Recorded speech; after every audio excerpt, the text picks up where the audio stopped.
Նոհանյան, ձեր ամփոփիչ ելույթում անդրամասն անդրադարձակ տեղի ունեցողին, ամեն դեպքում դա հասանելի չէ դեռևս մեզ դիտողներին, մի քանի շեշտադրումներ արեցիք, մասնավորապես Փաշինյանին է պատկանում օդից կախված լուրերի հեղինակային իրավունքը եւ փաստերով մատնանշեցիք, ըստ ձեր ելույթին կանդրադառնաք նաեւ այստեղ մեզ համար։ Այո, ամբողջ հրապարակումը արված է հենց իր ոճով, իր վերջի ստատուսների, դրանից առաջ իր գործնեության, իր հռետորաբանության ոճով, այդ նույն օդից կախված լուրերի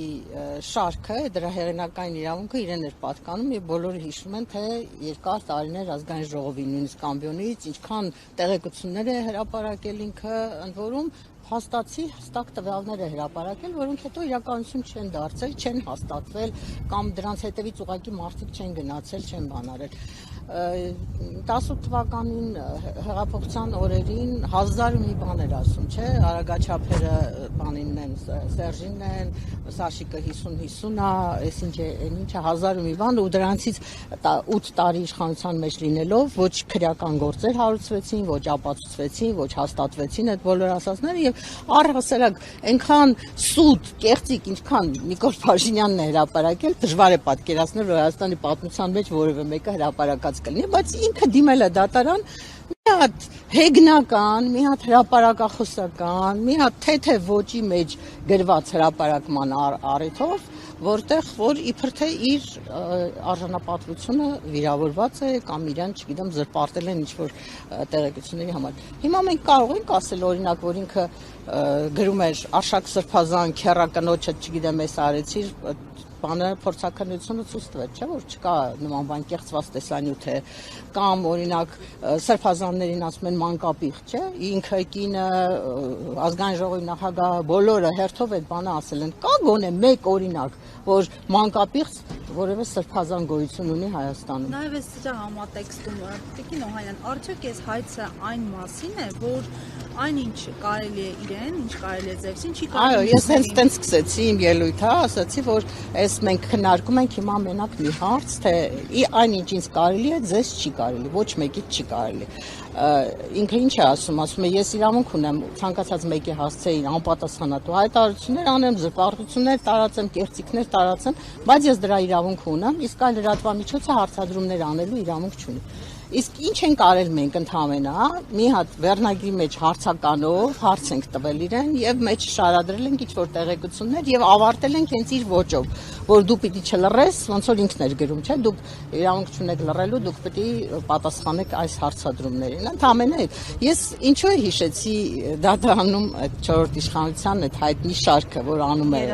երազների շարքը։ Հիմա նույն հաջողությամբ կարող են այդ երազների ցանկացած մեկը դիմել մեկը դատարան, վերի դատական քննության եւ ասի, որ այսպես բան չի երազ, չի տեսե մարդը, այսպիսի բան գոյություն չունի, հա, այսինքն ամեն հումորի,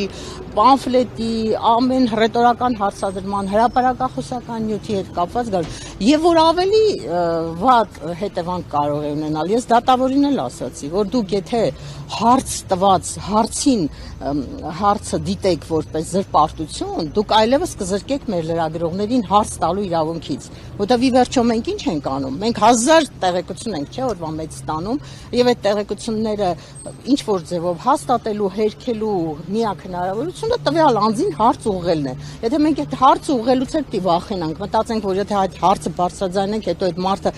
գդիմի դատարան կասի, որ հարցի մեջ դուք տեղեկություն եք հրապարակել, հարցը զրպարտչական բնույթի է։ Դա մի հատ նախայտարակ նախադեպ կստեղծվի։ Լրատվամիջոցների թեմա մեծ իմաստով։ Այո, եւ իմիջայլոց իր ներկայացուցիչ այդ փաստաբան տղան, որը Գրիգոր Մինասյանի գրասենյակի ներկայացուցիչն է, հա, իրենք են ստանձնել Նիկոլ Փաշինյանի պաշտպանությունը եւ այսպես շատ վատ են պաշտպանում ըստ էության, որտեղ երևի համոզված են, որ վարչապետի պաշտոնում գտնվող անձի դեմ հոդատանը վճիռ չի կայացնելու։ Իր ելույթում ասաց, չէ, որ ասում է հրապարակը լիքը ուրիշ քննադատական հոդվածներով է հանդես գալիս, բայց տեսեք Նիկոլ Փաշինյանը այդ հոդվածների համար չի դիմում դատարան, դիմում է սրան։ Այդ ակնհայտ է, չէ, որ նպատակը այդ է, որ քննադատական հոդվածների դեմը առնեն, փակեն լրագրողների բերանը, ցույց տան, որ այսինքն մի հատ ուրիշ անմեղ մի հոդված հոդվածով մենք կդիմենք դատարան, ձեր վրա, չգիտեմ ինչքան ուգանք կդնենք, ձեզ կտանենք, կբերենք, արդեն քանի ամիս է գալիս է մեզ դատարան, իմ գործը թողած, թերթը խմբագրելու գործը թողած, ես իմ ժամանակից, իմ թանկ ժամանակից ծախսում եմ, գալիս եմ այս հիմար անիմաստ process-ի մեջ եմ, չէ՞, ինչքան ժամանակ։ Եթե նախկինում Փաշինյանի, այսպես ինչպես դուք ձևակերպեցիք, բերանը փակող չի եղել, ստացվում է մենք ավելի ժողովրդավար երկրում ենք ապրել մինչև 2018-ը, քան այսօր։ Այո, ես դատարանում էլ ասացի, որ ես 40 տարուց ավելի լրագրող եմ, ես միշտ նույն ձևով եմ աշխատել, ոնց որ հիմա, միշտ նույն վստահությամբ, նույն համարձակությամբ գրել ենք մենք եւ որևէ մեկը որևէ ձևով մեզ չի կարողացել մեզ սահմանափակի մեր իրավունքները։ Կինոհանյան, գիտեք, ես ինչու մեջ բերեցի Լևոն Տեր-Պետրոսյանի խոսքերը, որ ասում է, որ ոչ մի երկրի նախկին նախագահ, վարչապետ, նույնիսկ ներկա նախագահ, նախկին նախագահ ոչ մեկը չպիտի իրեն թույլ տա դիմի դատարան։ Եվ իրոք էլ չեն դիմել ոչ մեկը, որովհետև համարել են, որ համարժեք չեն ուժերը։ Իրենք շատ ավելի այլ դիրքում են, քան լրատվամիջոցները եւ չի կարելի այսօր լրատվամիջոցների նկատմամբ տենց ճնշում գործադրել։ Տիկին Օհանյան, այնուամենայնիվ հաշվի առնելով, թե ինչպես ընթացան դատական նիստերը, թե ինչ բռնաճնշումների փուլում են գտնվում մենք այսօր, ինչ եք ակնկալում դատարանից։ Թե Չեմ ուզում վատ բան ասել, որտեվ քանի դեռ վճիռը չկա, այդպես մի հույսի տեղ թողենք, մի փոքր շանս տանք դատավորին, մանավանդ որ կին դատավորը, եւ ես միշտ ասել եմ, որ կանայք շատ ավելի համարձակ են մեր երկրում, քան տղամարդիկ։ Կարող է մարդը իր մեջ համարձակություն գտնել եւ մերժել այդ հայցը։ Բայց տեսնելով դատական համակարգի վիճակը, այդ ստրկացվածությունը, այդ հնազանդությունը, թե ոնց են, ասենք, մի կես խոսքի համար մարդուն կալանավորում են, հիմա ուր մնաց թե հոդվածի համար մեր դեմ վճիռ չկայացնեն, հա, մի քիչ հավանական եմ համարում, որ կմերժի հայցը, հուսանք էլի սպասենք, գուցե մարդս մեկ էլ տեսար, առաջի ծիծեռնակը լինի հրապարակի գործը։